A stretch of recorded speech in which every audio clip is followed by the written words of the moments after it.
के साथ साथ मुझे लग रहा है कि फतवा नहीं जारी हो जाता है आपके खिलाफ। देखिए, कुरान शरीफ में एक बात है, व तुइज़्ज़ु मन तशा व तुज़िल्लु मन तशा बियदिकल खैर इन्नका अला कुल्लि शैइन कदीर। इज्जत और जिल्लत देना अल्लाह के हाथ में है। अल्लाह ने मुझे इज्जत बख्शी है, तब यहाँ पर इतने बड़े मंच पर बैठा हुआ हूँ। कोई मुझे जिल्लत नहीं दे सकता जब तक अल्लाह नहीं चाहे। आपने ये कहा कि हमारे पूर्वज, यानी मैं सनातनी धर्म से आ रही हूँ, हिंदू हूँ, मेरे पूर्वज और आपके पूर्वज जो मुस्लिम धर्म को मान रहे हैं, मुसलमान हैं, उन सबके पूर्वज एक हैं जो हिंदुस्तान के हैं। ठीक, तो फिर ये मुगल कौन है? देखिए, मुगल शब्द आया है मंगोल से। ये मुगल कहाँ से आए?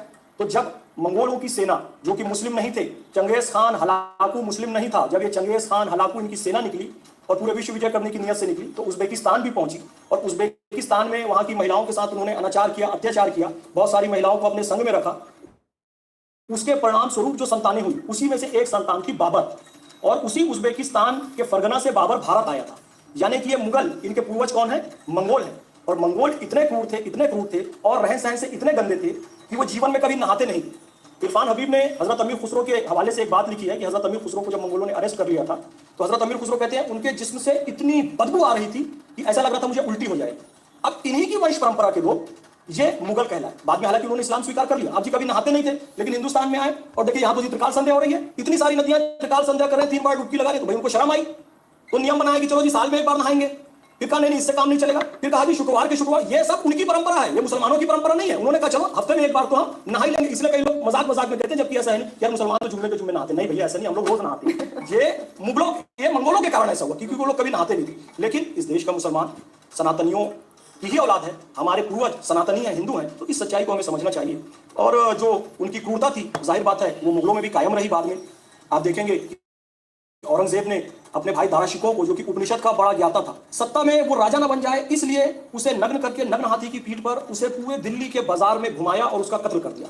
इसी तरीके से 4 साहबजादों को दीवारों में चुनवा दिया गया, केशव राय मंदिर तोड़ा गया, काशी विश्वनाथ का मंदिर तोड़ा गया। तो अत्याचार की सीमा और बर्बर तरीके से, यहां तक कि मीनाक्षी जी, मैं आपको बताऊं, छावा फिल्म में आपने जो देखा, छावा एक उपन्यास है शिवाजी सावंत की, जो कि सत्य घटनाओं पर आधारित है। 40 दिन तक एक देश के हमारे युवा को, छत्रपति संभाजी महाराज को अरेस्ट करके रखता है और तड़पाता है। कोई सामान्य व्यक्ति होता, मृत्युदंड भी देना है तो 1 बार में दे देता। 40 दिन तक तड़पाया। एक दिन दांत निकाल रहे हैं, एक दिन कान निकाल रहे हैं, एक दिन जीवा निकाल रहे हैं, एक दिन नाखून निकाल रहे हैं, एक दिन आंख निकाल रहे हैं। ये काम मनुष्य नहीं कर सकता, ये क्रूर मंगोल लुटेरे ही कर सकते हैं, जिनकी औलादें ये बाबर। लेकिन साहब, आप ये देखें, जिनकी बात आप कर रहे हैं, उन्हीं औरंगजेब के लिए अब एक बात ये भी चल पड़ी है कि वो बहुत ही भले इंसान थे, बड़े ही मितव्ययी थे, कि राजकोष को घाटा ना हो जाए इसलिए अपनी टोपी खुद सिला करते थे। वो इतने अच्छे इंसान थे, इतने अच्छे शासक बादशाह थे कि उन्होंने मंदिर बनवा दिए। ये तर्क कहां से आता है? अच्छी बात है मीनाक्षी जी, ये तर्क आते हैं, अच्छी बात है। जो लोग तर्क लाते हैं ना, मैं नाम ले दे रहा हूं, ये अकबरुद्दीन ओवैसी, असदुद्दीन ओवैसी जैसे लोग ये तर्क लाते हैं, और इन्हीं की विचारधारा के लोग ये तर्क लाते हैं।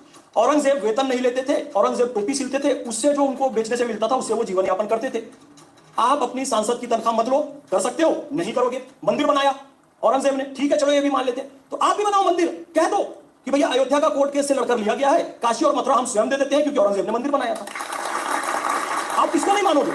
आप तो खुद कह रहे हो ना औरंगजेब मंदिर बनाया था और मितव्ययी था, तो अपनी तनख्वाह नहीं छोड़ोगे, मंदिर बनाने में सामने नहीं आओगे। लेकिन सच्चाई को कुछ समझना चाहिए। तो खाम ऐसी थ्योरी। लेकिन इरफान हबीब, बात तो बिल्कुल सही है। जो लोग कह रहे हैं औरंगजेब बहुत अच्छा था, मंदिर बनवाए थे, एग्रीड, तो फिर तो आप उसी के बच्चे हो ना, तो आपको भी बनवाने चाहिए। दिक्कत कहाँ है? नहीं, तब दिक्कत आ जाएगी। औरंगजेब क्यों अच्छा लग रहा है जानते हैं? औरंगजेब इसलिए अच्छा लग रहा है क्योंकि उसने मंदिर तोड़े और हिंदुओं का कत्लेआम किया, इसलिए अच्छा लग रहा है। इसलिए उसको मतलब कोई भी जो हिंदुओं की ऐसी तैसी करता दिखेगा ना, उसे अपना नाजायज़ बाप बना लेंगे।